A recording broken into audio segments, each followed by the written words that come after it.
Sí, ya sabemos que se habla de sexualidad constantemente, por activa o por pasiva, en los periódicos, las revistas, en la televisión, en la red. Pero hoy nos queremos preguntar cómo se suele abordar este tema. Vamos a saber en qué fallamos los medios y en qué acertamos cuando lo tratamos. Y para ello contamos con el criterio de Valerie Tasso. Valerie, ¿qué tal? Bienvenida. Gracias, buenas tardes. Bueno, según tu criterio, cuando se habla de sexualidad en un medio escrito, por ejemplo, o en la televisión, ¿solemos hacerlo de la manera adecuada? Bueno, explícitamente, me refiero. Yo diría que no, porque siempre se basan los medios de comunicación para hablar de sexualidad en tres pilares: la prevención, la didáctica y el espectáculo. Bueno, pues esto hay que tocarlo. Ahora, si solamente nos basamos en la prevención y en la didáctica, estamos hablando del sexo como si fuera un peligro, entre comillas. Es decir, solamente hay que protegerte de algo. No hablamos de la sexualidad desde el ocio, ¿no? También los medios de comunicación, sobre todo las televisiones, suelen hablar de sexualidad desde el espectáculo, que no es lo mismo. Es decir, no es lo mismo hablar de sexualidad que hablar del espectáculo del sexo. Luego los medios escritos, sobre todo los medios escritos, lo hacen desde el pánico, a través de palabras que se suelen usar y que ya han entrado en nuestra mente colectiva, como por ejemplo el delito sexual. Y ahora me voy a explicar. Delito sexual, abuso sexual, yo creo que son expresiones que no son adecuadas. ¿Verdad que cuando hablamos de una persona que puede herir a otra persona a través del lenguaje, no hablamos de delito lingüístico ni de delito del lenguaje?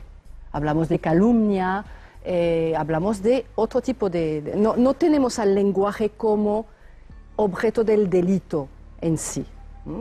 Sin embargo, cuando hablamos de delito sexual, sexual adjetiva el delito. Por lo tanto, hacemos del sexo el objeto del delito, como si fuera el sexo el objeto del delito, no la persona con una personalidad muy retorcida que pueda utilizar el sexo. De hecho, por ejemplo, se ha hecho muy bien, ya no hablamos del crimen pasional como hacíamos antes. Ahora hablamos del maltrato, porque no se nos cabe en la cabeza a ninguno que el amor pueda delinquir. El amor no delinque, es una persona que trastornada está haciendo daño a otra y jamás desde el amor, ¿no?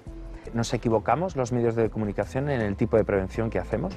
No, en general no, porque suelen estar muy bien documentados, pero la prevención sola, la prevención para una persona que tiene una comprensión media, solo tiene que saber una cosa: si te vas a acostar con alguien, ponte un preservativo, punto.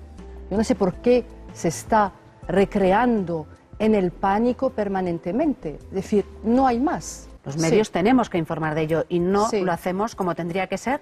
No, porque es como si, por ejemplo, empezáramos a explicar a los niños todos los tacos que no tenemos que decir cuando empezamos a hablar. ¿Verdad que no hacemos esto? Entonces, ¿por qué empezamos para hablar de sexualidad a hablar de todo lo que no se tiene que hacer? Entonces, mientras no tengamos conciencia de que algunas expresiones o alguna manera de actuar en los medios de comunicación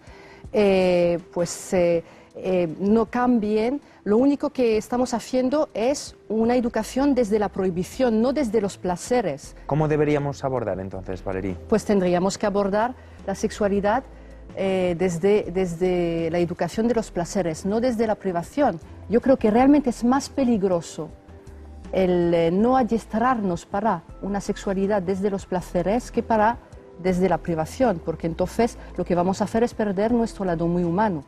Y esto, yo creo que los medios de comunicación sí que tendrían que pararse a reflexionar un poco. Se están haciendo grandes esfuerzos, es verdad, eso sí que es verdad. Y desde aquí también, porque aquí hablamos de prevención, hablamos de didáctica, que siempre son fundamentales, pero también hacemos autocrítica y hablamos también de los beneficios de la sexualidad. Y cuidando también la carga de las imágenes, ¿no? Claro. Porque la imagen todavía condiciona mucho, aunque después vaya la información con el texto, ¿no, Valerie? Sobre todo en la televisión. En la televisión usamos muchas imágenes y el espectáculo del sexo no es sexualidad, y también eso es importante que la gente lo sepa, porque hay peligro de que puedan pensar que eso es sexualidad. Que haya un programa sobre sexualidad y que aparezcan toda una serie de espectáculos, esto solamente es esto, espectáculo, nada más.